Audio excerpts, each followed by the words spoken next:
బాబాయ్ మీ పేరు? నా పేరు ఏ శ్రీమన్నారాయణ. ఏం చేస్తుంటారు బాబాయ్? నేను ఇంటికాడ రియల్ ఎస్టేట్ చేస్తా ఉంటా, మామూలుగా ఇంటికాడ కూర్చొని ఉంటా. ఏంటి ఎలా ఉంది రియల్ ఎస్టేట్ బిజినెస్ ఈ 4 ఏళ్ల నుంచి? లేదు, ఏమీ లేదు. ఏమండి ఎందుకని? ఈ కొనేవాళ్ళు లేడు, తీసుకునేవాళ్ళు లేడు, ఎవడో లేడు అక్కడ. అది రియల్ ఎస్టేట్ వ్యాపారం పోయింది. 4 సంవత్సరాల నుంచి లేదు అలా. అది గతంలో ఎలా ఉంటుంది రియల్ ఎస్టేట్ బిజినెస్? గతంలో బ్రహ్మాండంగా ఉండేది. అంటే జగన్ గారు అధికారంలోకి వచ్చినా డల్ అయిందా? రియల్ ఎస్టేట్ లేదు. ప్రభుత్వం వచ్చిన తర్వాత రియల్ ఎస్టేట్ లేదు. నేనే కాదు, ప్రతి ఒక్కడు అనే మాట అది. అది ఏమంటే ఎందుకని బాబాయ్ అసలు ప్రధాన కారణం ఏంటి? ఫైనాన్స్లో బయటికి రాడు. ముందు మెయిన్ అంటే ఫైనాన్స్లో బయటికి రాడు. బయటికి రానప్పుడు రియల్ ఎస్టేట్లోకి వెళ్ళి ఆడు ఎందుకు మట్టి చేసుకుంటాడు ఫైనాన్స్లో. అందుచేత ఫైనాన్స్లో బయటకు వచ్చేది కాబట్టి రియల్ ఎస్టేట్ లేదు. ఫైనాన్స్లో బయటకు వచ్చి రియల్ ఎస్టేట్ ఉండదు. ఫైనాన్స్లో బయట రాడు కాబట్టి రియల్ ఎస్టేట్ లేదు. అంటే ఎందుకు బయట రావట్లేదు అంటారు? పరిస్థితి ఏంటి?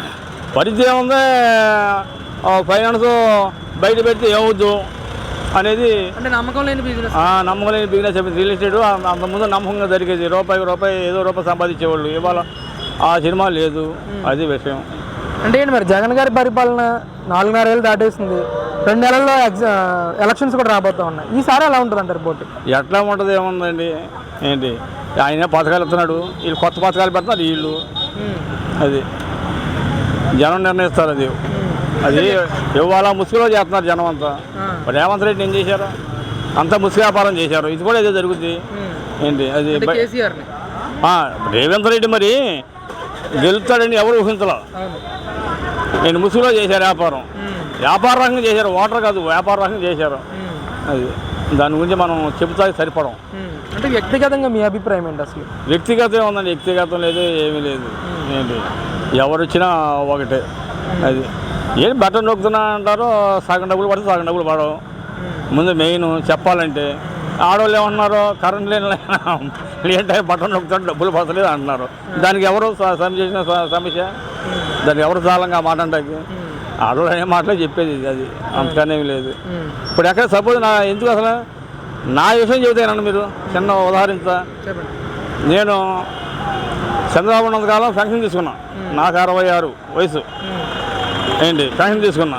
ఈయన ఎక్కాడు ఒక 2 నెలలు 4 నెలలు పెన్షన్ వచ్చింది. తర్వాత కట్ అయిపోయింది. ఇక ఎందుకంటే కరెంటు ఎక్కువ వచ్చింది అన్న దాన్ని సరి చేసుకొచ్చా, అయిపోయింది. మళ్ళీ మా అబ్బాయి గవర్నమెంట్ ఎంప్లాయ్ అన్నారు. మాకు ఎవరి కార్డులో వాళ్ళకే ఉండే దాన్ని సరి చేయించా. అయినా ఇప్పుడు 2 ట్రిప్పులు పెట్టా. అబ్జర్వేషన్లో ఉంది మీది అంటారు. ఇది 1902 కొడితే సచివాలయానికి వెళ్తే మీది అంత అబ్జర్వేషన్ ఉందండి అంటారు వాళ్ళు. అదే చూస్తాం 2-3 సంవత్సరాలు అదే అబ్జర్వేషన్లోనే చూసుకుంటున్నాను నేను. ఏంటి ఎవరు నీ పెన్షన్ దాని సంగతి వదిలేసాక ఎందుకన్నా నేను మొన్న కూడా ఫోన్ చేస్తే మీది అబ్జర్వేషన్లో ఉందండి. దానికి అర్థం నాకే అర్థం కాలేక. అంటే ఈయన ఎక్కిన కాలం నుంచి మీకు పెన్షన్ రాలేదు? ఒక 4 నెలలు వచ్చింది అంతే. వచ్చినాక పోయింది. అది ఇంకేరే ఉద్దేశం కాదు. అది నాకు జరిగింది అన్యాయం. అది అంతవరకు ఇక దేని కూడా దానికి కలగ తెలుసుకోవాలి. ఎందుకనసంగా అది వదిలేసారు. ఇంకా వాళ్ళకి ఎందుకు? ఇంకా నా బోటలు చాలా మంది ఉన్నారు, 20 మంది దాకా ఉన్నారు సచివాలయంలో. అండి వాళ్ళు కూడా ఇక వదిలేశారు. అది అంతకన్నా ఇంకేం లేదు. మేము చెప్పాల్సింది ఏమి లేదు దాని గురించి. అంటే ఈరోజు సంక్షేమ కార్యక్రమాలు ఇస్తున్నాము, ఎప్పుడు ఏ ప్రభుత్వం చేయాలన్నంత మేలు మేము ప్రజలకు చేసామని చెప్పేసి వాస్తవేనండి, నేను కాదనట్లేదు. సంక్షేమ అన్ని ప్రయోజనాలన్నీ చేస్తున్నాడు ఆయన. మరి కొంతమంది పడతలో కొంతమంది పడలేదని లేడీస్ అంటున్నారు. నేను అంటాం కాదుగా. ఇప్పుడు నా సమస్య నేను చెప్పా. ఏంటి సచివాలయానికి వెళ్తే ఏంటి మీది అబ్జర్వేషన్ ఉంది అంటారు. ఏంటి మీది లైన్లో ఉందండి, మీరు మీ పేరు ఎదురు రాలేదు అంటున్నారు. దాని సమాధానం ఎవరు చెప్పాలి? చెప్పండి మీరు. నేను పెట్టా అప్లికేషన్ పెట్టా, నేను మీరు ఓకే అన్నారు. దానికి ఎవరు చెప్పాలి?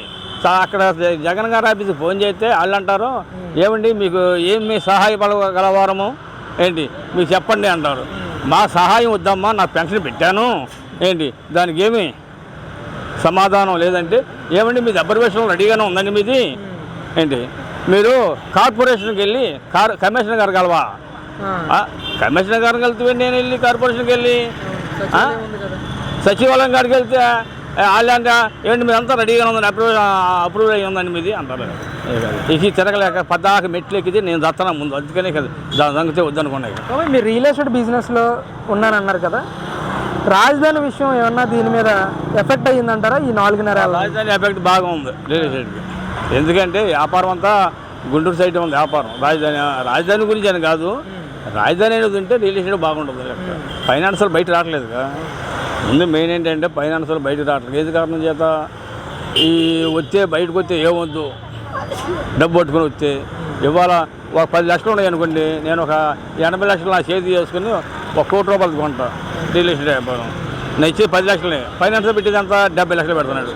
ఆ నష్టాన్ని బలాంచున్నాడు. ఇవాళ బలాంచాలు చూస్తున్నాం బయటకు వచ్చి, ఎందుకు ఆయక కాము కూర్చుంటాం అంతే. ఇప్పుడు జరుగుతున్నాయి 1 నెల నుంచి. నేను నొన్నెలు తిన్నా ఓ రెడ్డి గారు అన్నాడు, ఆయన ఫ్లాట్లో వేసాడు 1 ఎకరం పొలం, ఆయన 15 ఎకరాల పొలం ఉంది. ఆయన ఏమన్నాడు, బాబు చంద్రబాబు వస్తున్నాడు, నేను ఫ్లాట్లు వేస్తున్నాను, అయినా ఫ్లాట్ బాగా సేల్స్ అవుతున్నా, ఆయన వస్తాడు, అధికారంలోకి వస్తాడని అన్నాడు ఆ రెడ్డి గారు. ఇక నేనేమో వాళ్ళకి చెప్పాను, నేనే స్టాన్ అయిపోయాను అన్నమాట. చూసి వచ్చా నూనెలో జరిగింది నిన్నగా మొన్న. ఇప్పుడు రెడ్డి అన్న ఆయన కూడా దిగదాగిపోయాడు. అది మనకు అంతకన్నా చెప్పాల్సిందే లేదు.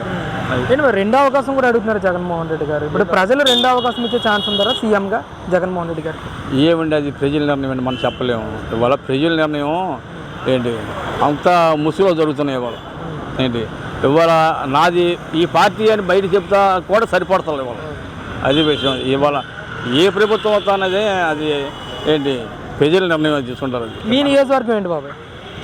మా నియోజకవర్గం అదే సెంట్రల్ నియోజకవర్గం. మీ సెంట్రల్ నియోజకవర్గంలో పోటీ ఎలా ఉంటుంది? సెంట్రల్ నియోజకవర్గంలో వచ్చేవరకే బాండవమ్మకి అనుకూలంగా ఉండదు.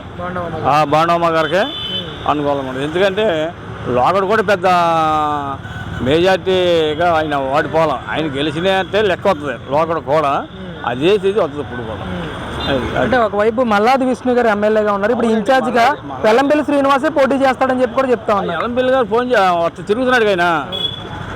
ఇవేం లేదండి, ఇది జనం సందేహాలు తీర్చిన వాడికి ఓటేస్తారు. రెండోది వెల్లంపల్లి గారు తిరుగుతున్నాడు, ఇప్పుడు తిరుగుతున్నాడు.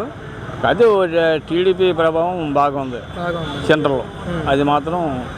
బాబాయ్ ఓవరాల్గా టీడీపీ జనసేన పొత్తుగా రాబోతూ ఉన్నాయి కదా, పవన్ కళ్యాణ్ గారి ప్రభావం ఎంతవరకు ఉంటుందంటారు ఎలక్షన్ మీద?